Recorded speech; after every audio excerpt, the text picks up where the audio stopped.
मेरे YouTube channel astro Naresh पर आपका स्वागत है। नमस्कार, मैं हूं नरेश कुमार। बात करेंगे शनिदेव की। शनिदेव ने अभी हाल ही में राशि परिवर्तन किया है और वो कुंभ राशि में गोचर कर रहे हैं।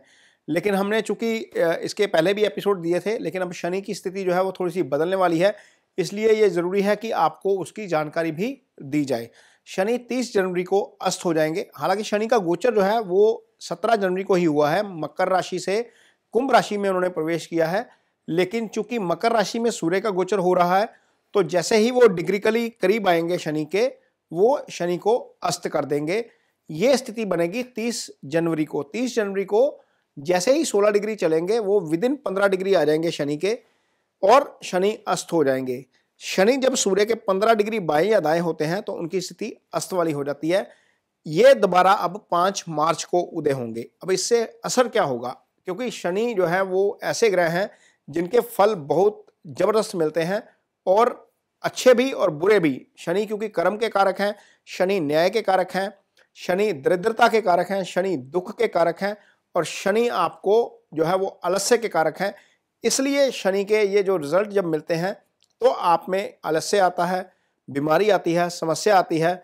तो जो है यदि जब शनि अस्त हो जाते हैं, वो ये सारी चीज़ें नहीं कर पाते, क्योंकि उनका अपना अस्तित्व जो है वो नहीं रहता। वो सूर्य के प्रभाव में आ जाते हैं। सूर्य शनि वैसे भी पिता पुत्र हैं। जब ये अस्त हो जाएंगे तो उसके नतीजे आपको कैसे मिलेंगे, इस पर विवेचना करेंगे। बात करेंगे कर्क राशि की। शनि के अस्त होने का कर्क राशि के जातकों पर क्या असर पड़ेगा। शनि कर्क राशि के जातकों के लिए एक अच्छे ग्रह नहीं है। उसका कारण यह है, शनि 2 भावों के स्वामी बनते हैं कर्क राशि के लिए, और दोनों ही मारक स्थान है। मारक स्थान इसलिए क्योंकि सप्तम जो होता है वो मार्केश होता है, और अष्टम से आयु का विचार किया जाता है। जब कुंडली में सप्तम या अष्टम की दशा चल जाती है या महादशा अंतरदशा चल जाती है, तो इसको अच्छा नहीं माना जाता। अब इन दोनों भावों के स्वामी अस्त हो गए हैं। इसका मतलब यह है कि इन दोनों भावों के फल नहीं होंगे। और यदि आप में से कर्क राशि के जातकों में से कोई हॉस्पिटलाइज्ड है, किसी को शारीरिक समस्या है, किसी को क्रिटिकल प्रॉब्लम आ रही है, तो हो सकता है कि वो क्रिटिकल प्रॉब्लम अब धीरे धीरे ठीक होनी शुरू हो जाए, क्योंकि भाव के स्वामी अस्त हो गए हैं और वो अपने फल नहीं कर पाएंगे। यानी कि यदि मार्केश एक्टिव हो जाता है, मार्केश पूरी तरह एक्टिव होता है, तो वो बहुत प्रबल मार्केश हैं शनि। वो ऐसा फल करते हैं कि बाद में व्यक्ति बहुत दुखी होता है या उसको मरना संस्थिति का भी सामना करना पड़ता है। लेकिन चूंकि मार्केश अस्त है, इसलिए आपके लिए थोड़ी सी राहत वाली बात हो जाएगी, और सप्तम और अष्टम के दोनों भावों के फल जो है वो नहीं करेंगे।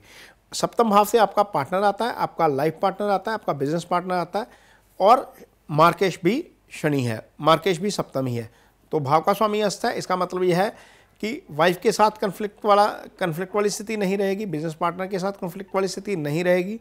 अष्टम भाव से सीक्रेसी आती है, आपकी सीक्रेसी लीक होने का खतरा था वो नहीं हो पाएगा। आपका छुपा हुआ धन यहीं से आता है, आपकी सडन एक्सीडेंट यहीं से आता है, सडन प्रॉफिट यहीं से आता है, सडन लॉस यहीं से आता है। ये सारे सिग्निफिकेंस सब डिस्टर्ब नहीं हो पाएंगे, क्योंकि स्वामी जो है वो अस्त हो गए हैं। तो ये स्थिति कर्क राशि के जातकों के लिए रहेगी 2 भावों को लेकर। यदि क्योंकि शनि 2 तरीके से काम करते हैं, जिन 2 भावों का स्वामी होते हैं, जहाँ पर उनकी दृष्टि जाती है, जो और उनके कारक तत्व हैं। तो कारक तत्व हम पहले बता चुके हैं कि शनि के कारक तत्व हैं दरिद्रता, गरीबी, आपकी आलस्य, और आपका जो है वो कोर्ट कचहरी का केस सारा शनि से आता है।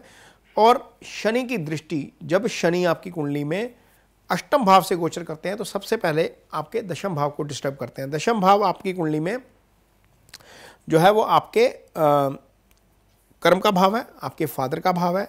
इनके ऊपर ढैया भी चल रही है शनि की, तो कर्म को डिस्टर्ब कर सकते हैं। सबसे पहला तो यह है कि कर्म को डिस्टर्ब कर रहे थे, वो डिस्टर्बेंस अब नहीं रहेगी, क्योंकि शनि का अपना अस्तित्व नहीं रहेगा। अस्त होने के बाद वो कुछ नहीं कर पाएंगे। आपके फादर की हेल्थ को लेकर दिक्कत आ रही थी, वो 30 के बाद ठीक हो जाएगी, कोई दिक्कत नहीं आएगी।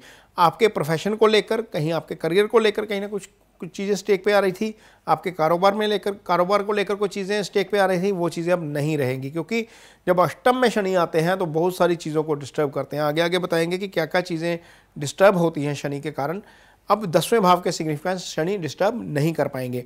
शनि की अगली दृष्टि जाती है आपके दूसरे भाव के ऊपर। दूसरा भाव आपकी लाइफ में इंपॉर्टेंट भाव इसलिए है क्योंकि ये धन का भाव है, ये कुटुंब का भाव है, यहाँ से आपका बैंक बैलेंस आता है, यहाँ से आपका फ्रेंड सर्कल आता है। तो जब शनि इस भाव को देखते हैं तो इस भाव के सिग्निफिकेंस को डिस्टर्ब कर जाते हैं, लेकिन अब डिस्टर्ब नहीं कर पाएंगे क्योंकि वो अस्त हो गए हैं। तो आपके धन को लेकर धन हानि नहीं कर पाएंगे, आपके कुटुंब को लेकर, आपके पारिवारिक जीवन में कोई समस्या नहीं पेश आ पाएंगी, आपके बैंक बैलेंस को लेकर, आपके फ्रेंड सर्कल को लेकर कोई चीज़ जो है वो दिक्कत नहीं कर पाएंगे।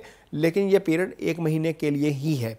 आपके पंचम को लेकर कोई दिक्कत नहीं कर पाएंगे क्योंकि शनि की 10वीं दृष्टि आपके पंचम के ऊपर जा रही है।